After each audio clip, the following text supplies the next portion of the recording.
روزہ داروں کی تعریف کی گئی ہے، اسی لیے اللہ تعالیٰ نے فرمایا کہ جس طرح تم سے پہلو لوگوں پر روزہ فرض کیا گیا تھا اسی طرح تم پر بھی روزہ فرض کیا گیا، تاکہ مسلمانوں کو روزہ رکھنے میں رغبت ہو، کیونکہ جب کسی مشکل کام کو عام لوگوں کے اوپر لاگو کر دیا جاتا ہے تو پھر وہ مشکل کام بھی کیا ہے، آسان ہو جاتا ہے۔ اب ذرا دیکھیے، علامہ علاء الدین حصف کفی رحمۃ اللہ تعالی علیہ اپنی کتاب در مختار علی حامش رد المحتار جلد 2 صفحہ نمبر 80 میں ذکر فرماتے ہیں کہ سب سے پہلے اللہ تبارک و تعالیٰ نے نماز کو فرض کیا، پھر اس کے بعد اللہ تبارک و تعالیٰ نے زکوٰۃ کو فرض کیا، اس کے بعد اللہ تبارک و تعالیٰ نے روزے کو فرض کیا۔ کیوں؟ اس لیے کہ ان احکاموں میں سب سے آسان اور سہل جو ہے وہ نماز ہے، سب سے آسان، اس لیے اس کو پہلے فرض کیا گیا۔ اس کے بعد اگر کوئی آسان ہے تو وہ ہے زکوٰۃ دینا۔ نماز سے اگرچہ مشکل ہے لیکن کیا ہے، وہ زکوٰۃ دینا کیا ہے، مال، اگرچہ وہ آسان ہے۔ اس کے بعد اگر کوئی چیز آسان ہے تو وہ کیا ہے، روزہ ہے، کیونکہ اس میں کیا ہے، اس کے نفس کو روکنا رہتا ہے ہر چیزوں سے، تو اور عمل تجویز سے روکنا رہتا ہے، اور بہت ساری جو چیز اس کو کھانے کا دل کرتی ہے اس سے روزہ رکھنا ہے۔ اسی طرح اللہ تبارک و تعالیٰ نے سب سے پہلے آسان چیزوں کو کیا ہے، فرض کیا گیا، اور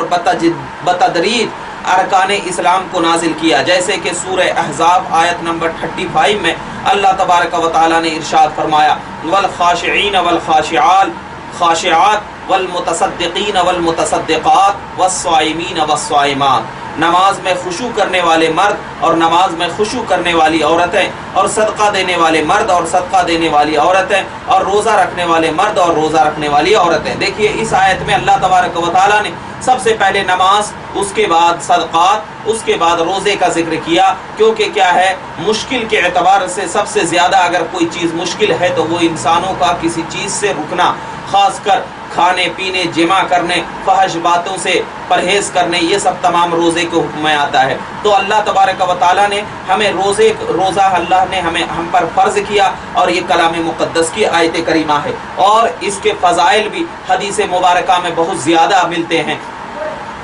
جس طرح ہم پر اللہ تبارک و تعالیٰ نے حکم دیا، اسی طرح اس کی فضیلتیں بھی حدیث مبارکہ میں ملتی ہے، جیسا کہ صحیح بخاری میں اللہ کے نبی صلی اللہ علیہ وسلم جلد 1 صفحہ نمبر 254 میں اللہ کے نبی صلی اللہ علیہ وسلم ارشاد فرماتے ہیں، جس کو کہ حضرت ابو ہریرہ رضی اللہ تعالی عنہ نے ارشاد بیان کیا ہے کہ نبی کریم صلی اللہ علیہ وسلم نے فرمایا، روزہ ڈھال ہے، اور روزے دار نہ جمع کرے نہ جہالت کی باتیں کرے، اگر کوئی شخص اس سے لڑے یا اس کو گالی دے تو وہ 2 مرتبہ یہ کہے کہ میں روزے دار ہوں۔ اس ذات کی قسم جس کے قبضے قدرت میں میری جان ہے، روزے دار کے منہ کی بو اللہ کو مشک کی خوشبو سے زیادہ پسند ہے۔ اللہ تعالیٰ فرماتا ہے، وہ اپنے کھانے پینے اور نفس کی خواہش کو میری وجہ سے ترک کرتا ہے، روزہ میرے لیے ہے اور میں ہی اس کی جزا دوں گا، اور باقی نیکیوں کا اجر 10 گنا ہے۔ دیکھیے اس حدیث میں روزے دار کی کیا فضیلت بیان کی گئی ہے کہ اللہ تبارک و تعالیٰ اس کو جزا دیتا ہے۔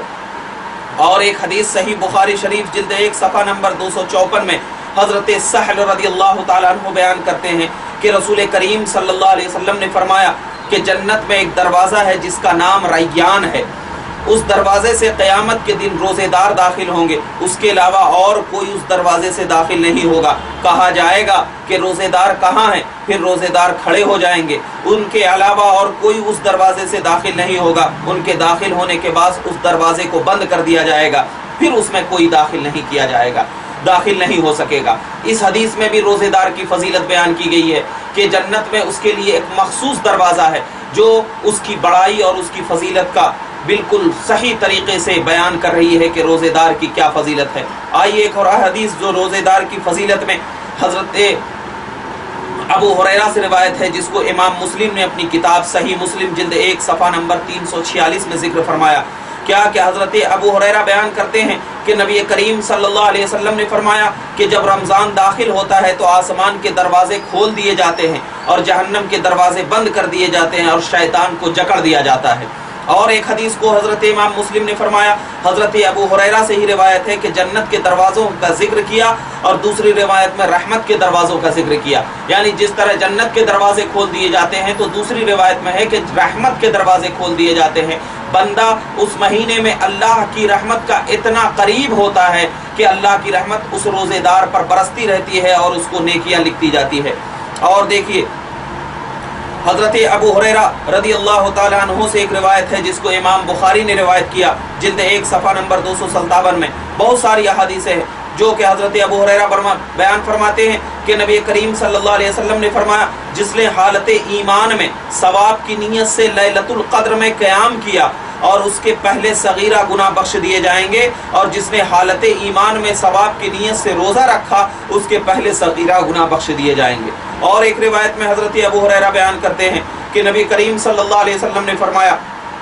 کہ جس نے جھوٹی بات اور اس پر عمل کرنا نہیں چھوڑا تو اللہ کو اس کو کھانا پینا چھوڑنے کی کوئی حاجت نہیں ہے، یعنی جھوٹی بات بھی نہیں کرنی چاہیے انسان کو، اور کیا ہے حرام کھانا بھی نہیں کھانا چاہیے، کیونکہ جب انسان حرام کھانے اور جھوٹی بات میں لگ جاتا ہے تو اللہ تبارک و تعالیٰ اس کی طرف سے اپنی رحمت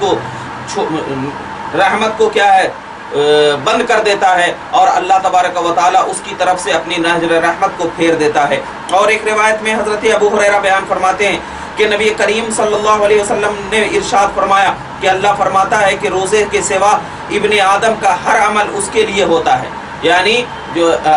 جو بندہ روزے کے علاوہ جتنے بھی عمل کرتا ہے وہ اس کے لیے ہوتا ہے۔ روزہ میرے لیے ہے اور میں ہی اس کی جزا دوں گا، روزہ ڈھال ہے، اور جب تم میں سے کوئی شخص روزے سے ہو تو وہ نہ جماع کی باتیں کرے نہ شور و شغب کرے، اور اگر کوئی شخص اس کو گالی دے یا اس سے لڑے تو یہ کہہ دے کہ میں روزے دار ہوں، اور اس ذات کی قسم جس کے قبض قدرت میں میری جان ہے، روزے دار کی منہ کی بو اللہ کے نزدیک مشک سے زیادہ پسند ہے۔ روزے دار کے لیے 2 خوشیاں ہیں، ایک خوشی افطار کے وقت اور ایک خوشی اپنے رب سے ملاقات کے وقت ہوگی، اس وقت وہ اپنے روزے سے خوش ہوگا۔ اللہ اکبر کبیرہ، اتنی بڑی فضیلت یہ کہ روزے دار اللہ تبارک و تعالیٰ سے ملے گا۔ افطار کے وقت بھی فرمایا گیا کہ روزے دار جو اللہ سے دعا کرتا ہے اللہ تبارک و تعالیٰ اس کی دعاؤں کو قبول کیا کرتا ہے۔ اور ایک روایت میں حضرت عبداللہ ابن عمر رضی اللہ تعالیٰ عنہما بیان کرتے ہیں کہ نبی کریم صلی اللہ علیہ وسلم نے وصال کے روزے رکھے تو صحابہ نے بھی وصال کے روزے رکھے، ان پر یہ روزے دشوار ہوئے، آپ نے ان کو منع فرمایا۔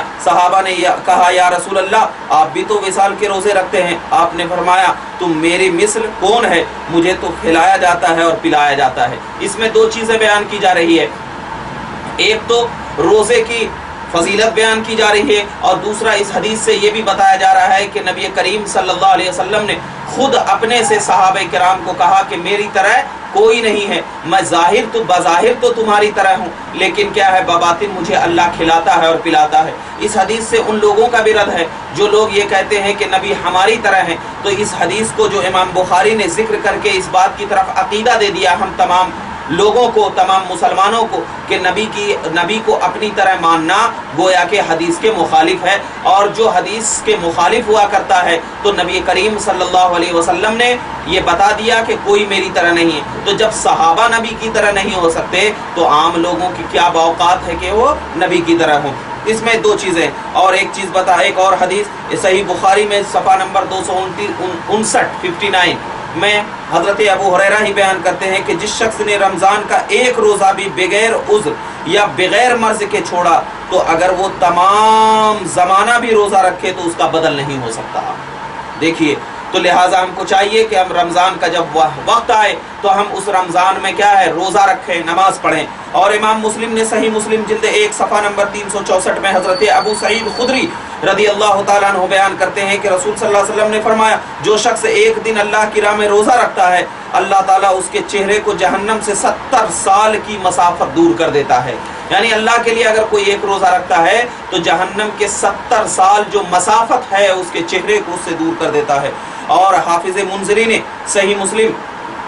حافظ منذری لکھتے ہیں کہ حضرت ابو ہریرہ بیان کرتے ہیں کہ رسول صلی اللہ علیہ وسلم نے فرمایا 5 نمازیں ایک جمعہ سے دوسرے جمعہ تک اور ایک رمضان سے دوسرے رمضان ان کے درمیان ہونے والے گناہوں کا کفارہ ہے جبکہ گناہ کبیرہ سے بچا جائے۔ اس کو امام منذری نے الترغیب والترہیب میں بھی ذکر کیا اور امام مسلم نے بھی اپنی کتاب الصیام میں ذکر فرمایا۔ اور ایک حدیث میں امام ابن خزیمہ نے اور امام بہقی نے بھی اس کو روایت کیا ہے کیا کہ اور صحیح حضرت سلمان رضی اللہ تعالیٰ عنہ بیان کرتے ہیں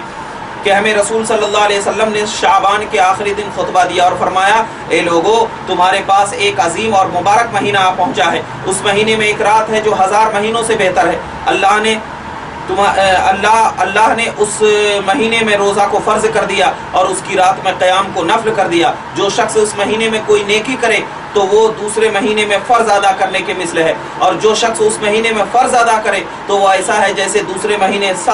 70 فرض ادا کیے۔ یہ صبر کا مہینہ ہے اور صبر کا ثواب جنت ہے۔ یہ غم گساری کا مہینہ ہے اور یہ وہ مہینہ ہے جس میں مومن کے رزق میں زیادتی کی جاتی ہے۔ اس مہینے میں جو کسی روزے دار کا روزہ افطار کرائے اس کے لیے گناہوں کی مغفرت ہے اور اس کی گردن کے لیے دوزخ سے آزادی ہے، اور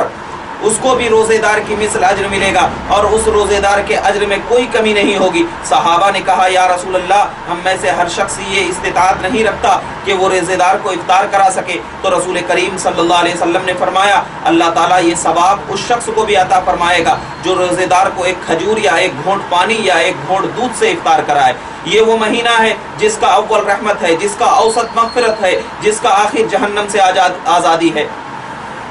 جس شخص نے اس مہینے میں اپنے خادم سے کام لینے میں تخفیف کی اللہ اس کی مغفرت کر دے گا اور اس کو دوزخ سے آزاد کرا دے گا۔ اس مہینے میں 4 خصلتوں کو جمع کرو، 2 خصلتوں میں سے تم اپنے رب کو راضی کرو اور 2 خصلتوں کے بغیر تمہارے لیے کوئی چارہ کار نہیں۔ جن 2 خصلتوں سے تم اپنے رب کو راضی کرو گے وہ کلمہ شہادت پڑھنا ہے اور اللہ سے استغفار کرنا ہے، اور جن 2 خصلتوں کے بغیر کوئی چارہ نہیں وہ یہ ہے کہ تم اللہ سے جنت کا سوال کرو اور اس سے دوزخ سے پناہ طلب کرو۔ اور جو شخص کسی روزے دار کو پانی پلائے گا اللہ تعالیٰ اس کو میرے حوض سے پلائے گا، اسے پھر کبھی پیاس نہیں لگے گی حتیٰ کہ وہ جنت میں چلا جائے گا۔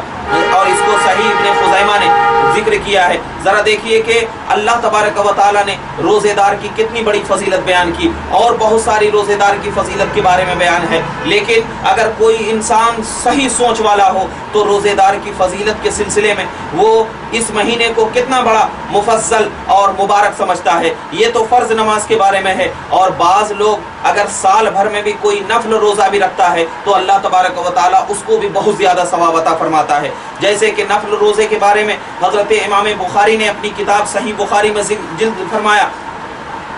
صحیح بخاری جلد 1 صفحہ نمبر 265 میں اللہ تبارک و تعالیٰ کے رسول فرماتے ہیں، جس کو حضرت عبداللہ ابن عمرو بن عاص رضی اللہ تعالیٰ عنہ نے روایت کیا ہے، فرماتے ہیں کہ نبی کریم صلی اللہ علیہ وسلم نے ارشاد فرمایا اے عبداللہ کیا مجھے یہ خبر نہیں دی گئی ہے کہ تم دن کو روزہ رکھتے ہو اور رات کو قیام کرتے ہو؟ میں نے عرض کیا کیوں نہیں یا رسول اللہ؟ آپ نے فرمایا نہ کرو، روزہ بھی رکھو، افطار بھی کرو، بغیر روزے کے رہو، قیام بھی کرو اور سو بھی، کیونکہ تمہارے جسم کا بھی تم پر حق ہے اور تمہاری آنکھوں کا بھی تم پر حق ہے اور تمہاری بیوی کا بھی تم پر حق ہے اور تمہارے مہمان کا بھی تم پر حق ہے، اور تمہارے لیے کافی ہے کہ تم ہر مہینے کے 3 دن روزہ رکھو اور تمہیں ہر نیکی کا 10 گنا اجر ملے، اور یہ تمہارے لیے پورے دہر یعنی پورے زمانے کے روزے ہو جائیں گے۔ میں نے شدت کی اور کہا یا رسول اللہ میں قوت پاتا ہوں، تو آپ نے فرمایا اللہ کے نبی داؤد کے روزے رکھو اور اس پر زیادتی نہ کرو۔ میں نے عرض کیا اللہ کے نبی داؤد کے روزے کس طرح تھے؟ آپ نے فرمایا نصف دہر یعنی 1 دن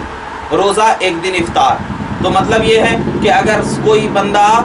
مہینے میں 15 دن یعنی 1 دن روزہ 1 دن افطار، 1 دن روزہ 1 دن افطار، 1 دن روزہ 1 دن بغیر روزے دار رہے، مہینے میں 15 دن رکھے، تو اللہ تبارک و تعالیٰ اس کو پورے زمانے کے پورے سال کے برابر روزہ رکھنے کا ثواب عطا فرماتا ہے۔ اور امام داؤد نے ایک حدیث روایت کی ہے، ابن ملحان قیسی اپنے والد سے روایت کرتے ہیں کہ رسول کریم صلی اللہ علیہ وسلم نے فرمایا ہمیں ایام بیس کے روزے رکھنے کا حکم دیتے تھے، 13ویں 14ویں اور 15ویں تاریخ کے روزے کا۔ ایام بیس کا مطلب 13ویں تاریخ، 14ویں تاریخ، 15ویں تاریخ روزے رکھنے کا، اور فرماتے تھے ان روزے سے پورے دہر کے روزوں کا اجر ملے گا یعنی پورے مہینے کے روزوں کا اجر ملے گا۔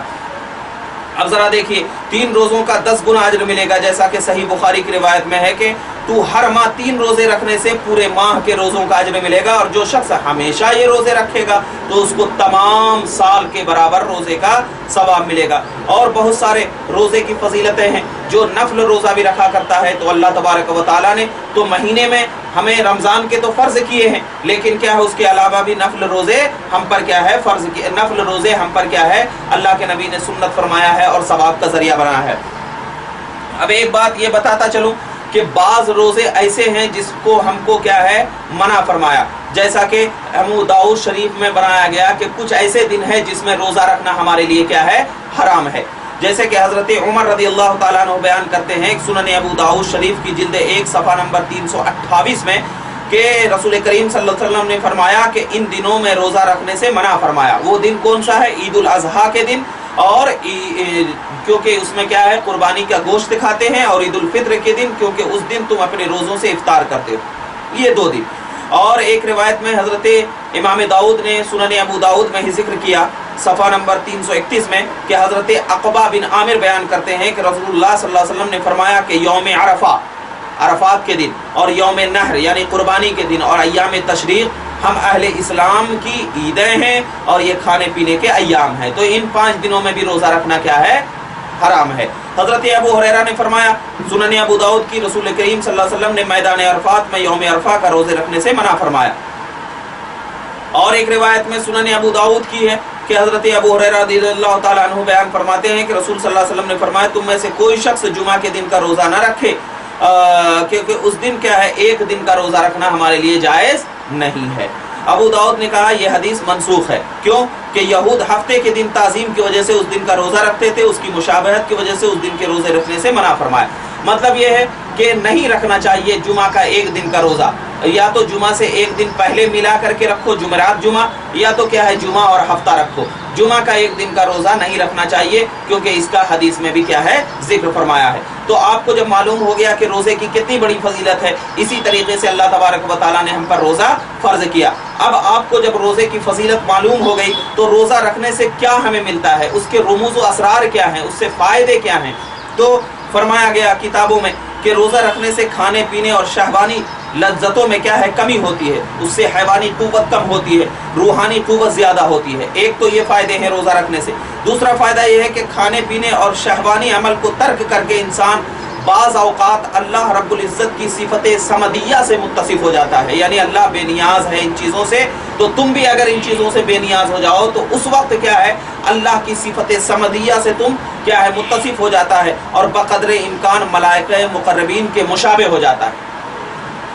تیسرا فائدہ یہ ہے کہ بھوک اور پیاس پر صبر کرنے سے انسان کو مشکلات اور مصائب پر صبر کرنے کی عادت پڑ جاتی ہے اور مشقت برداشت کرنے کی مشق ہو جاتی ہے۔ چوتھا فائدہ یہ ہے کہ خود بھوکا اور پیاسا رہنے سے انسان کو دوسروں کی بھوک اور پیاس کا احساس ہوتا ہے، پھر اس کا دل غربا کی مدد کی طرف مائل ہو جاتا ہے۔ پانچواں فائدہ یہ ہے کہ بھوک اور پیاس کی وجہ سے انسان گناہوں کے کرنے سے کیا ہے پرہیز کرتا ہے، اجتناب کرتا ہے۔ اور چھٹا یہ ہے کہ بھوکا پیاسا رہنے سے انسان کا تکبر ٹوٹتا ہے اور اسے احساس ہوتا ہے کہ وہ کھانے پینے کی معمولی مقدار کس قدر کیا ہے محتاج ہے۔ ساتواں فائدہ ہے کہ بھوکا رہنے سے ذہن تیز ہوتا ہے اور آنکھ کی بصیرت زیادہ کام کرتی ہے۔ حدیث پاک میں ہے کہ جس کا پیٹ بھوکا ہو اس کی فکر تیز ہو جاتی ہے۔ احیاء العلوم میں امام رازی نے اس کو ذکر کیا۔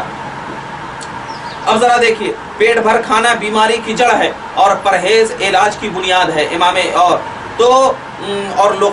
حضرت لقمان نے اپنے بیٹے کو نصیحت کی، اے بیٹے جب معدہ بھر جاتا ہے تو فکر سو جاتی ہے اور حکمت گونگی ہو جاتی ہے اور عبادت کے لیے اعضاء سست پڑ جاتے ہیں اور دل کی صفائی میں کمی آ جاتی ہے اور مناجات کی لذت اور ذکر میں رقت نہیں رہتی، اور یہ سب چیزیں روزے میں پائی جاتی ہے۔ تو لہٰذا اگر روزہ ہم رکھیں گے تو یہ سب چیزیں ہمارے اندر نہیں پائی جائے گی، اسی لیے ہم کو اللہ تبارک و تعالیٰ نے روزہ رکھنے کا حکم دیا۔ اور ایک فائدہ یہ ہے روزہ رکھنے سے کہ شیطان انسان کی رگوں میں دوڑتا ہے اور بھوک پیاس سے شیطان کے راستے تنگ ہو جاتے ہیں، اسی طرح روزے سے شیطان پہ مار پڑتی ہے۔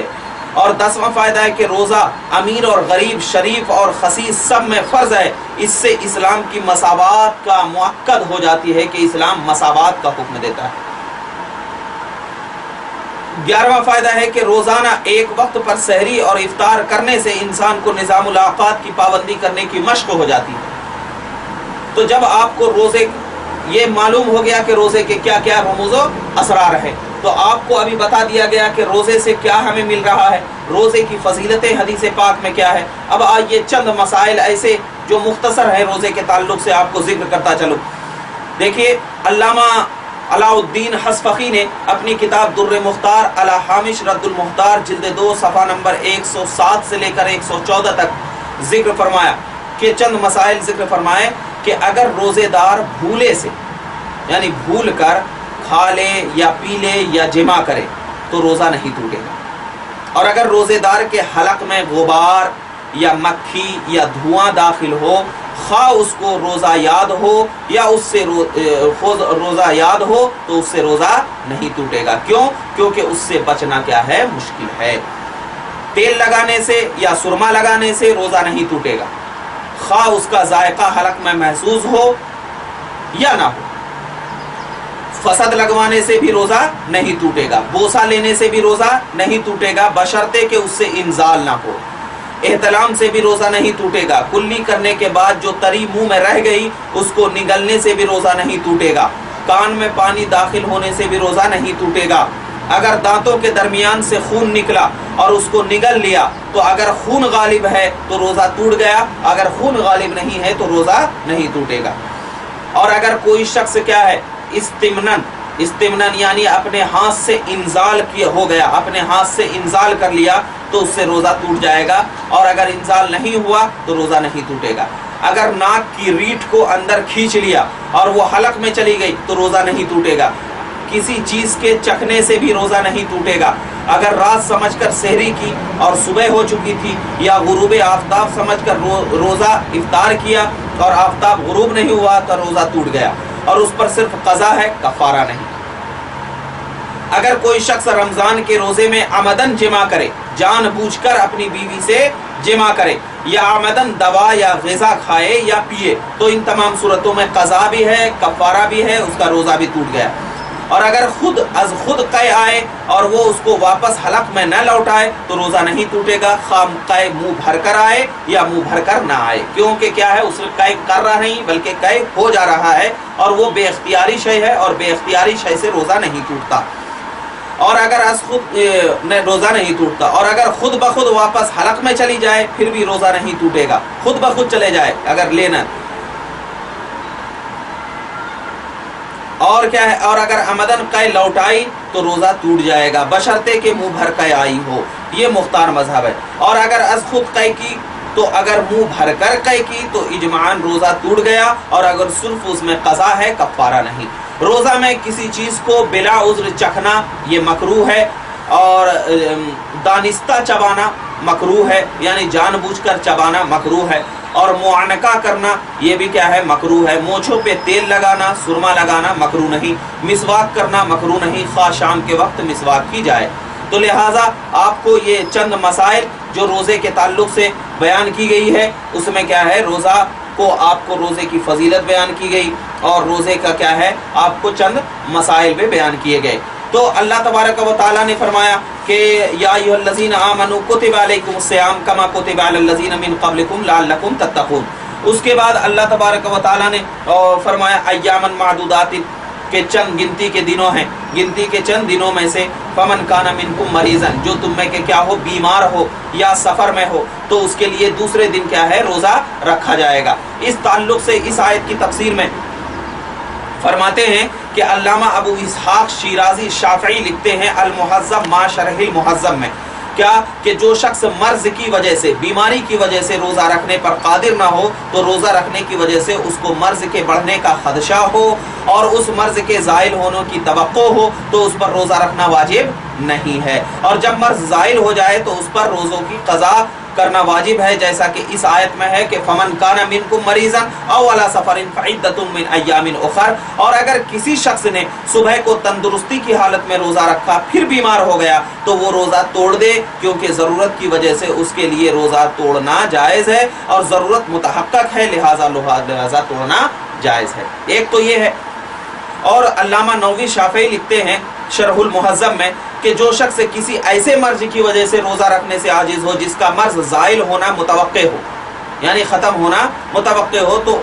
اس پر اس وقت روزہ رکھنا لازم نہیں، اور اس پر قضا لازم ہے۔ یہ اس وقت ہے جب اس کو روزہ رکھنے سے مشقت ہو رہی ہے، اور اس میں یہ شرط نہیں کہ اس کا مرض اسی حالت کو پہنچ جائے کہ اس کے لیے روزہ رکھنا ممکن ہی نہ ہو، بلکہ ہمارے اصحاب نے یہ کہا ہے کہ افطار کے مباح ہونے کی شرط یہ ہے کہ روزہ رکھنے سے اس کو مشقت ہو اور اس کو پورا وقت بیمار رہتا ہو، بخار رہتا ہو، تو روزہ رکھنے کی نیت نہ کرے، اور کسی وقت بخار ہو اور کسی وقت نہ ہو تو اگر روزہ شروع کے وقت بخار ہو تو روزہ کی نیت نہ کرے، اور اگر بخار نہ ہو تو روزہ کی نیت کر کے پھر اس کے بعد بخار آ جائے تو اور روزہ توڑنے کی ضرورت ہو تو روزہ توڑ دے۔ اسی طرح اگر تندرست آدمی صبح روزہ رکھے اس کے بعد بیمار ہو جائے تو اس کے لیے بغیر کسی اختلاف کے روزہ توڑنا جائز ہے۔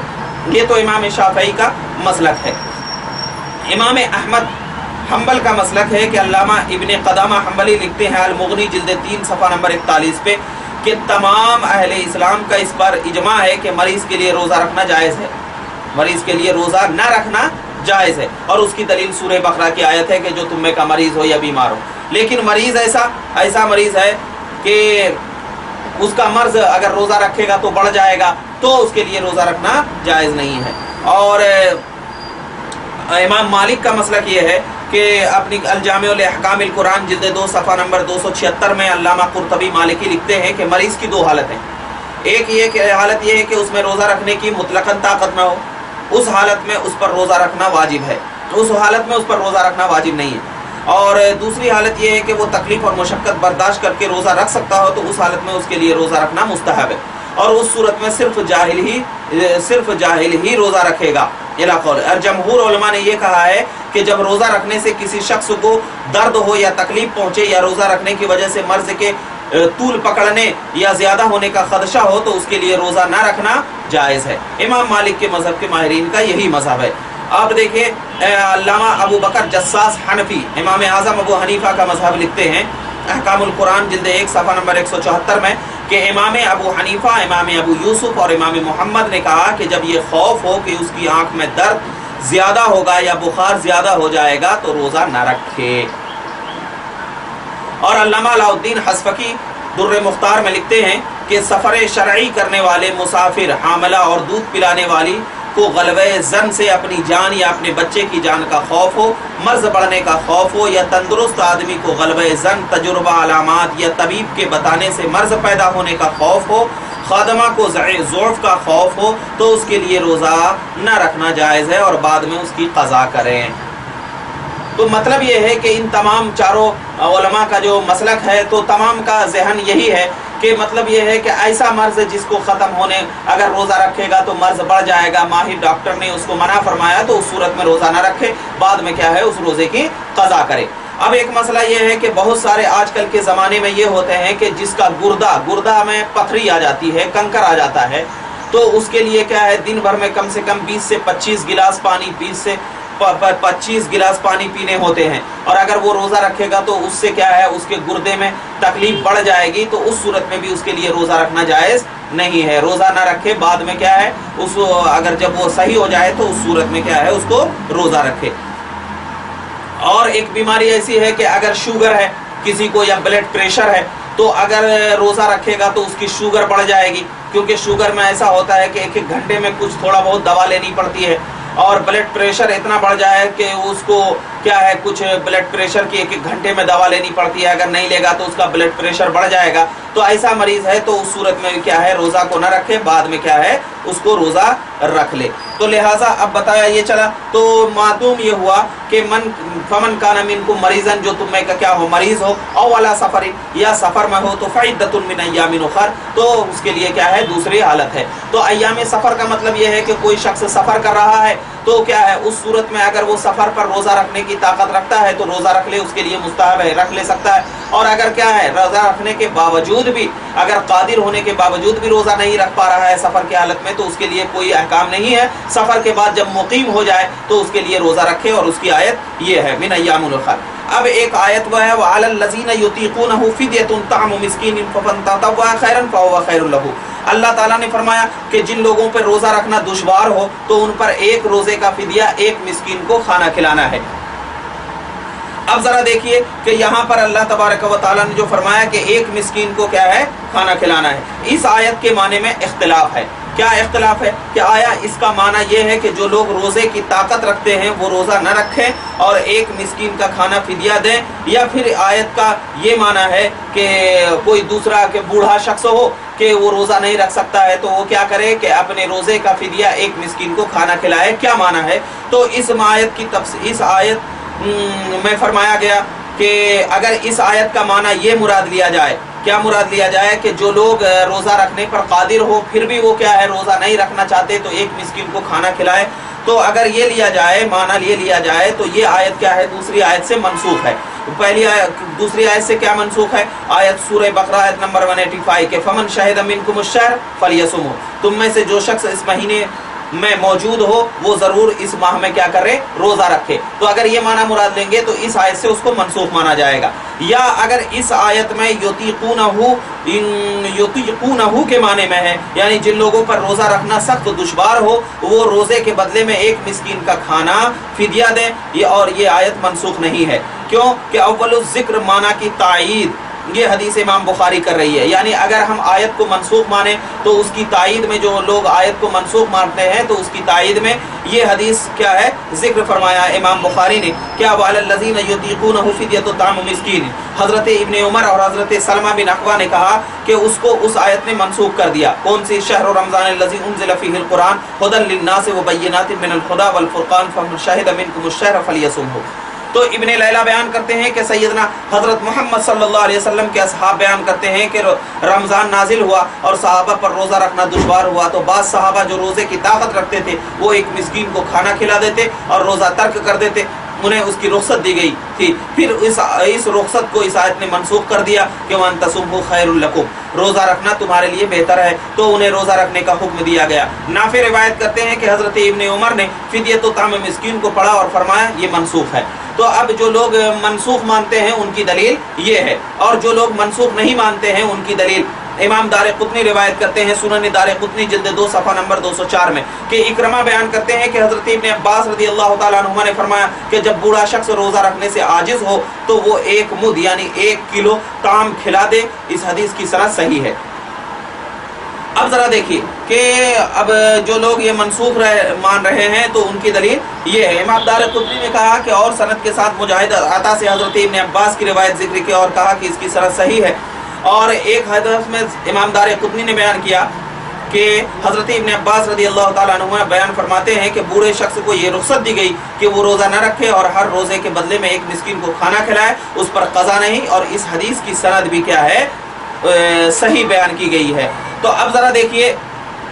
ان تمام احادیثوں سے یہ ثابت ہوا کہ یہ آیت منسوخ نہیں ہے، اور جو کسی دائمی مرض یا بڑھاپے کی وجہ سے روزہ نہ رکھ سکے وہ فدیہ دے، اور اس کے علاوہ جو ان تصوموا خیر لکم ہے اس کا معنی ہے مسافر اور مریض کا روزہ بہتر ہے۔ یہ آیت فدیہ کی ناسخ نہیں ہے۔ امام مالک کو یہ حدیث پہنچی، حضرت انس بن مالک بوڑھے ہو گئے حتیٰ کہ وہ روزہ رکھنے پر قادر نہ رہے تو فدیہ دیتے تھے، اور امام مالک کو یہ حدیث پہنچی کہ حضرت عبداللہ ابن عمر سے سوال کیا گیا کہ حاملہ عورت جب اپنے بچے کی جان کا خوف ہو اور اس پر روزہ دشوار ہو تو کیا کرے؟ فرمایا وہ روزہ نہ رکھے اور ہر روزے کے بدلے میں ایک مسکین کو 1 کلو گندم کھلائے۔ تو اب ذرا بتائیے کہ ان تمام احادیثوں سے تو یہ بات ثابت ہو رہی ہے کہ وہ آیت کیا ہے؟ منسوخ نہیں ہے۔ تو اب جب آیت منسوخ نہیں ہے تو اسی بنیاد پر ہم جو منسوخ نہیں ہے، جمہور کا قول یہی ہے کہ وہ آیت کیا ہے؟ اس سے منسوخ نہیں ہے۔ جو بوڑھا ہے تو اب وہ بوڑھاپے کے بارے میں روزہ نہیں رکھ سکتا ہے تو اس کی بات یہی ہے کہ اب وہ آیت کریمہ کو منسوخ نہ مان کر کے وہ اگر بوڑھے پر قادر ہے یا کوئی ایسی بیماری ہے جو کہ مرض مہلک ہے تو وہ کیا ہے؟ روزہ نہیں رکھ سکتا ہے، تو اس پر قضا بھی نہیں ہے، اور کیا ہے؟ اپنے 1 روزے کے بدلے میں 1 مسکین کو کیا ہے؟ کھانا کھلا دے، وہ اس کا روزہ ادا ہو جائے گا۔ یہ تمام مسائل ان کے تحت ذکر کیا گیا۔ اب آئیے آگے آیت کریمہ میں اللہ تبارک و تعالی فرماتا ہے شہر رمضان الذی انزل فیہ القرآن ھدی للناس وبینات من الھدی والفرقان فمن شہد منکم الشہر فلیصمہ۔ رمضان کا مہینہ جس میں قرآن نازل کیا گیا، لوگوں کو ہدایت دینے والا اور روشن دلیل ہدایت دینے والی اور حق و باطل میں فیصلہ کرنے والی۔ فمن شہد منکم الشہر، تو سو تم میں سے جو شخص اس مہینے میں موجود ہو وہ ضرور اس ماہ کے روزے رکھے۔ وَمَنْ كَانَ مَرِيضًا أَوْ عَلَىٰ سَفَرٍ فَعِدَّةٌ مِّنْ أَيَّامٍ أُخَرَ، اور جو مریض یا مسافر ہو اور روزہ نہ رکھے تو وہ دوسرے دنوں سے مطلوبہ عادت پورا کرے۔ يُرِيدُ اللَّهُ بِكُمُ الْيُسْرَ وَلَا يُرِيدُ بِكُمُ الْعُسْرَ، اللہ تمہارے ساتھ آسانی کا ارادہ فرماتا ہے اور تمہیں مشکل میں ڈالنے کا ارادہ نہیں فرماتا۔